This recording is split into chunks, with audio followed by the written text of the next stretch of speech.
even when the master comes into this world, he has to also respect the law, okay? Least of all the disciples. We have to adhere to the 5 precepts, okay? Otherwise, I just give you initiation. Do what you want, you're free. You are free. You are free.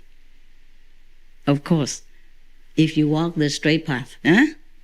Both sides, there's some country, there are landmines, yeah? If they already clear the road for you and they say, this road you can walk, the left you cannot, the right you cannot, the behind you cannot, and you should not. Because you will be dead or maimed or lose your limbs. Similarly, in this world is similar to a landmine field. You have to walk straight, okay? The master clear the road for you, but you have to walk. It's very risky in this world, dangerous world. You look around you, Sometimes even I was scared. When I was in Europe, sometimes I had to go out in the car, somebody else driving, so I didn't have to look at the road. Sometimes I look around, I saw advertising for meat so big on the board next to the street. And I shudder, I was thinking, what kind of world am I living in? Before they even kill people to eat, also a long, long time ago, yeah? And now they kill animals to eat. Sometimes kill the animals alive, or kill dogs even, or skin them alive. It's horrible.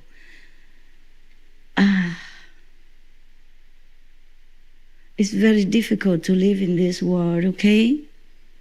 And I'm very glad that you still can come to group meditation, that you can meditate at home, with little obstruction, despite your busy schedule and your family obligations, your job duty, you still can do what you can to protect yourselves. I'm so glad, and I appreciate your effort, because I know how difficult it is already to live in this world uninjured, emotionally or physically, mentally, psychologically, spiritually even. So count your blessings. Always count your blessings and do not complain. I'm also having to count my blessings every day, so I don't complain, so that I don't break down. Because sometimes it's really hard to be a master. It doesn't always look rosy, like I'm sitting here talking to you in peace. It's not like that, okay? I cannot list it all for you. We count our blessings. Every day we thank heavens, thank goddesses or goddesses to have protect us so that we have such a fortunate life. Many people don't have what we have. No matter how little you have, you still are very lucky, Yes. And the more you practice, the more you do not care about how much you have or not have. You just want peace, tranquility, stability in your life, so that you can continue discovering your inner great self, because that is the most important thing, and we are happy to grow with that. And like your brother, he asked only one thing before he died, He didn't ask, Master, give me riches, give me diamonds, give me gold, give me a house, give me cars, give me a better wife, nothing. He asked just for proof of enlightenment. You do have. It's just that maybe you are looking in the wrong direction. You're expecting different things, okay? Whatever you have, continue. It's good. You just misunderstand. But it happens also. If your mind is somewhere else. In the Buddha's time, there was one monk who also imparted the light and sound from the Buddha. And then he went to the forest to meditate alone. But he had no experience of the sound. And he came back and asked the Buddha why. Other people asked for him, and he said, the Buddha said that because he doesn't concentrate on that. He concentrates only on the light. It's not that you say, okay, I concentrate on the light, and then you can. It's not like that, okay? Your mind sometimes is a wandering tool, It's a troublemaker. But without the mind, you also cannot practice, okay? And then there's another guy, another monk, who also got the light and sound. But he came back, he said, because he went near a village to meditate. and his hut was destroyed by weather. And he asked the villagers to build him another hut. They say they would, but then days after days, weeks after weeks, months after months, they did not do it. So during all that time that he stayed there in the summer retreat, he had not an iota of light come to him, meaning not even a flash of light came to him. The same thing, because he has no concentration. He can't. He is exposed to all these kind of elements, yeah? He has no roof over his head, yeah? Imagine he's a monk. He doesn't have much to do, and still just the weather bothering him, then he could not have a light. Not to talk about you. You have so much work to do. Everything just wants to take your attention away. Thus you are in difficulty to concentrate. I sympathize very much with you, but nevertheless, I'm still very proud of you and very glad that you still hold on to your faith and continue your road to enlightenment. The Master Power will bless you, will help you no matter what level you are. As long as you don't harm others, as long as you continue to have faith, when you die, Master will always take you. Okay?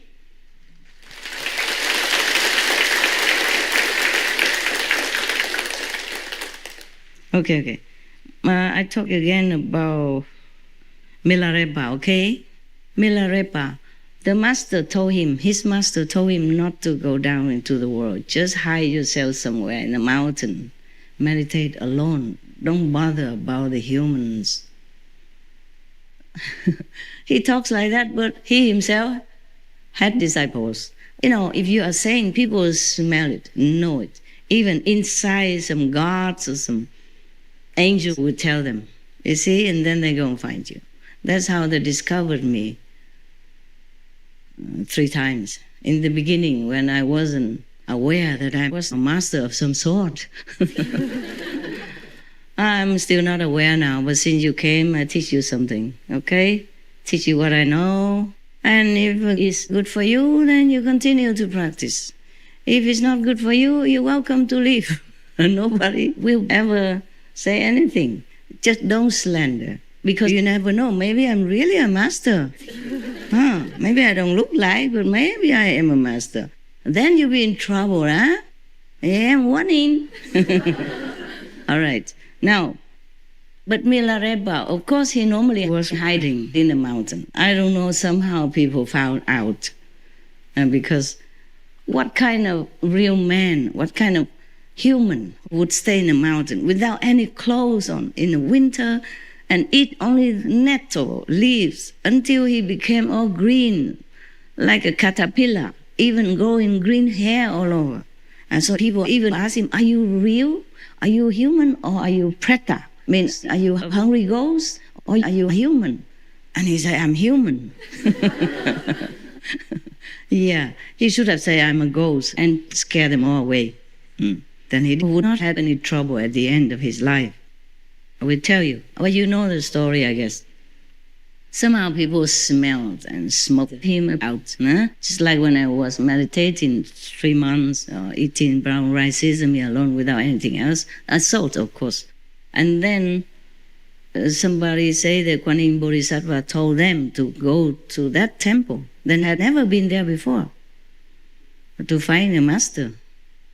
Right, that's how I was discovered in Taiwan, okay.